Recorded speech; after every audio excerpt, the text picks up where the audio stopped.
2,977 innocent people died on 9/11. Nothing can express the loss experienced by the families of the victims. One man, however, made several $billion in insurance from the destruction of the World Trade Center. That man is property magnate Larry Silverstein. Known as Lucky Larry, conspiracy theorists believe he was aware of the terrorist attacks before they ever happened. The World Trade Center was publicly owned until July 24, 2001, when Larry Silverstein acquired the leasehold of buildings 1, 2, 4 and 5, including the Twin Towers. The deal gave Silverstein the World Trade Center for 99 years and was worth $3.2 billion. The terms of the lease also meant he was entitled and obliged to rebuild the World Trade Center should the buildings be destroyed.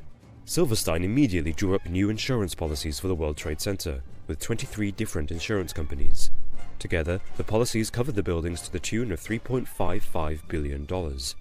Most significantly, Silverstein changed the standard policy on the buildings to include a clause covering the occurrence of a terrorist attack.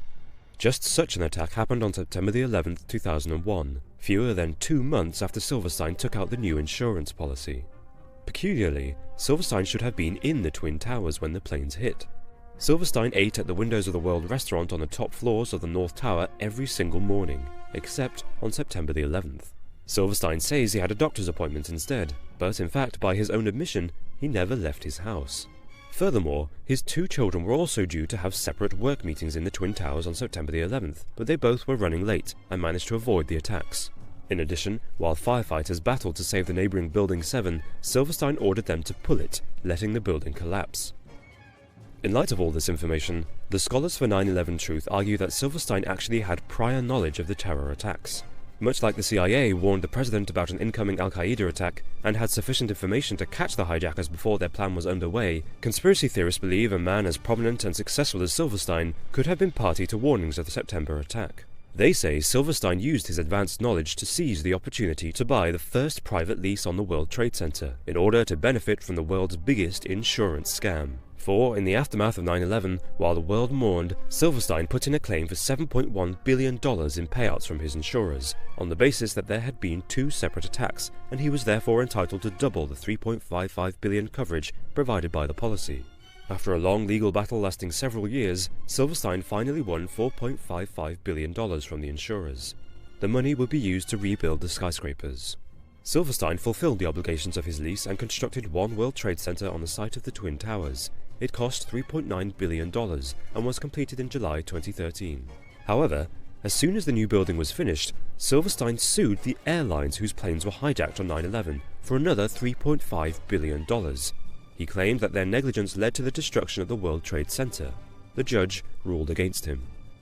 Silverstein's critics claim he has shamelessly tried to profit from one of the worst human tragedies in history. Conspiracy theorists claim that his profiteering was prompted by prior knowledge of the terrorist attacks. Lucky Larry has denied that he had any awareness of the attacks until they happened. The redevelopment of the whole World Trade Center site has cost around $15 billion.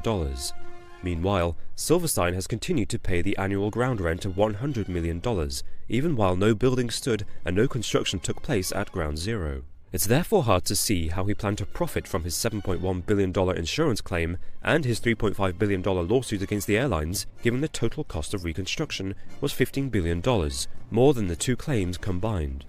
Nevertheless, Silverstein's lawsuit against the airlines is still on appeal. Warns the White House that a group within the United States is planning a terrorist attack. The Bush administration brushes this off as a bluff by Al-Qaeda to distract the US from Saddam Hussein, whom they think is the greater threat.